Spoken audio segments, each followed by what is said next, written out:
Bonjour, j'espère que tu vas bien. Aujourd'hui, je voudrais te proposer de revoir comment tracer toutes les lettres de l'alphabet.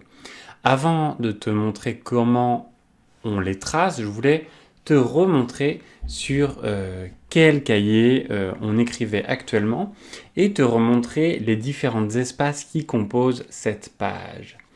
Nous avons, je te rappelle, la ligne qui est de couleur verte, que j'ai coloriée en vert, cet espace vert que l'on appelle la ligne des souris.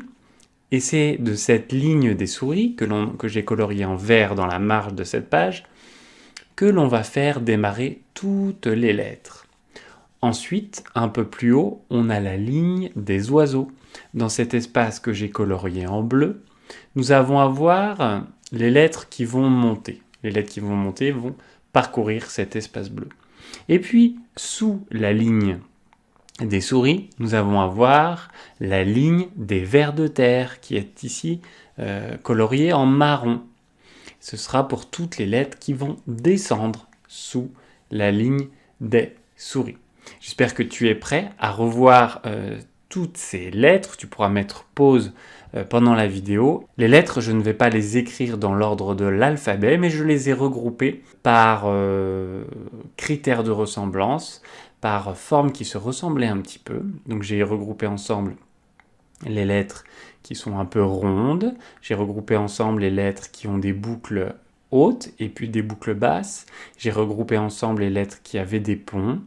J'ai regroupé ensemble celles qui utilisaient des cannes de parapluie ou aussi celles qui utilisaient des ponts en droit et des ponts en vert, des coupes ou des ponts. Es-tu prêt pour revoir toutes ces lettres? Eh bien c'est parti, tu pourras voir cette vidéo en plusieurs fois si tu le souhaites. C'est parti. Alors pour commencer, je vais positionner ma main dans l'axe de la feuille, dans la même direction que la feuille. Je vais la poser et je ne vais pas avoir le poignet tordu, je vais l'avoir bien droit. Je repose ma main tout simplement naturellement. Ensuite, je te rappelle que l'on tient son crayon entre le pouce et le majeur, et pour bien positionner mes doigts, je vais faire la sonnette d'abord. Ding, ding, ding, ding, ding. Je viens placer mon crayon à l'endroit où je faisais ma sonnette, dring, dring, dring, et je fais un bisou de chaque côté. Le pouce, puis l'index. Et voilà, je n'ai pas besoin de serrer. Mon crayon tient bien entre mon pouce, mon majeur et puis mon index. Puis, je vais incliner ma feuille de façon à ce que je sois à l'aise. Je peux pencher plus ou moins mon cahier dans un sens ou dans l'autre pour être à l'aise et que mon cahier soit bien, ma feuille soit bien dans l'axe de mon bras. L'important est que mon bras ne soit pas tendu, que mes doigts ne soient pas crispés, que tout doit être relâché et mon bras dans l'axe de ma feuille. C'est parti pour les lettres qui utilisent essentiellement des cercles. Alors je vais commencer par le A. Je fais un cercle, je remonte et je finis par une canne. Tu notes que j'ai bien commencé par cet endroit-là. Ensuite, je vais faire un C. Je fais une portion de cercle. Le D. Je fais un cercle qui commence au même endroit que le A, puis je monte et je redescends par le même trait et je termine par une petite canne de parapluie. Je te rappelle qu'on démarre bien toujours en haut, à droite de la lettre.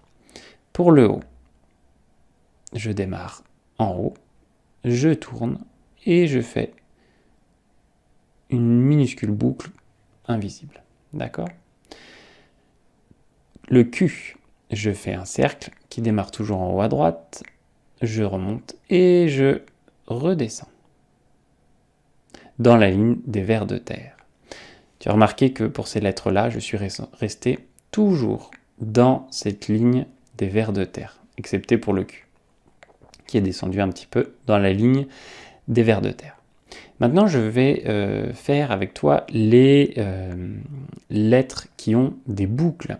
Alors, tu peux mettre la vidéo en pause si tu veux et t'entraîner sur ces premières lettres-là.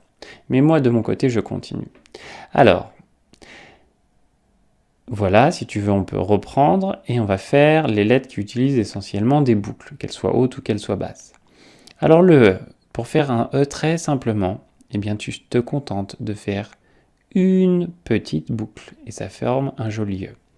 Le L va monter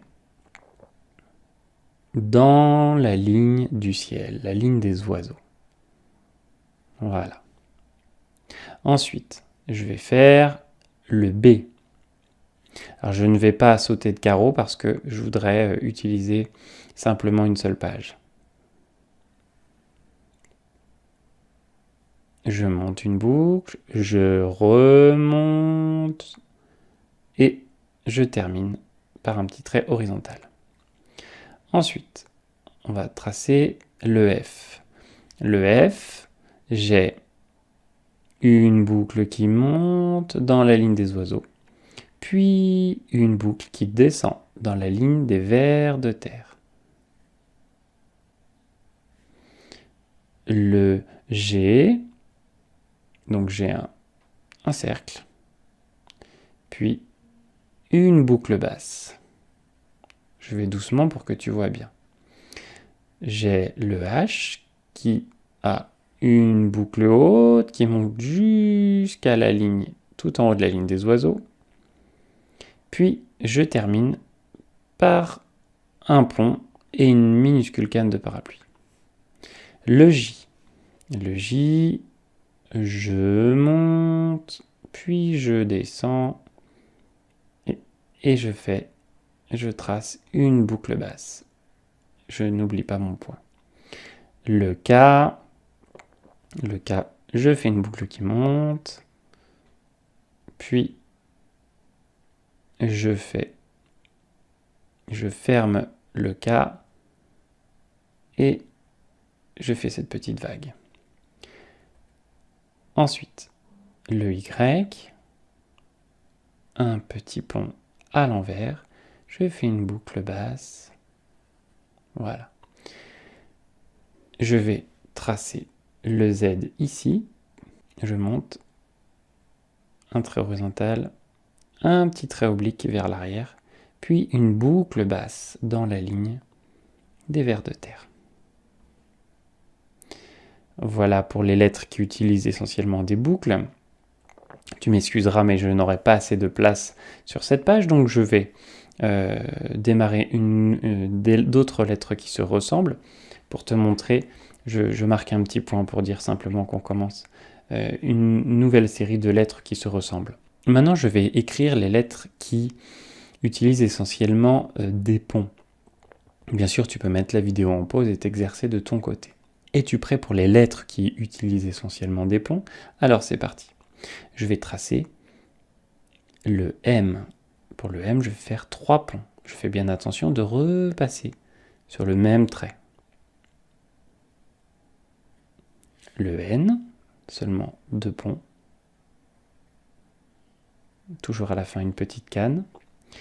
Puis je vais tracer le P. Alors le P a une jambe qui descend dans la ligne des vers de terre. Puis je remonte sur la même jambe.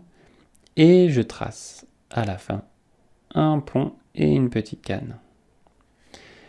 Le R. Le R, je vais monter, faire un trait horizontal, puis je termine par une petite canne de parapluie. Voilà, je vais changer de ligne. Et puis, on va tracer des lettres qui utilisent ce qu'on appelle des coupes. Alors, je vais tracer le I. Le I, je monte, je redescends par le même trait, et une petite canne comme ça. Et je fais le point. Le T. Le T, ça ressemble un petit peu au même départ que le I. Je monte, je vais pas jusqu'en haut forcément pour le T. Je monte dans la ligne du ciel, puis je redescends.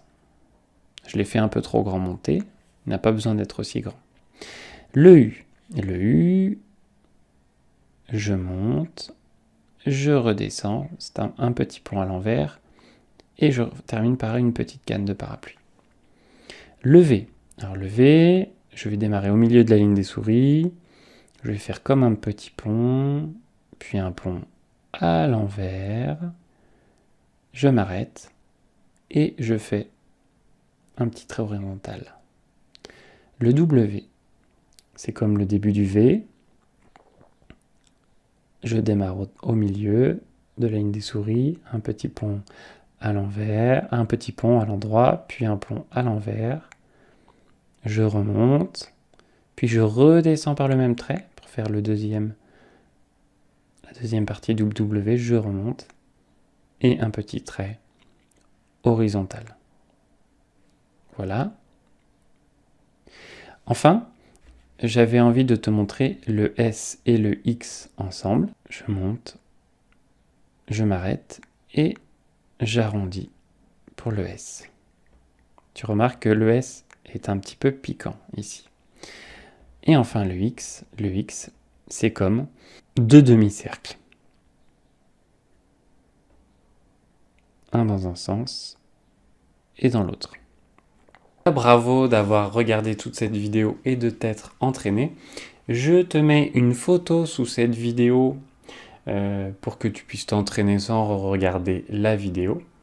Et puis je te mets également une fiche vierge qui sera une copie de ce cahier et qui comportera les couleurs de la ligne du ciel, de la ligne des souris et de la ligne des vers de terre. Je te souhaite une excellente journée ou soirée. À très bientôt.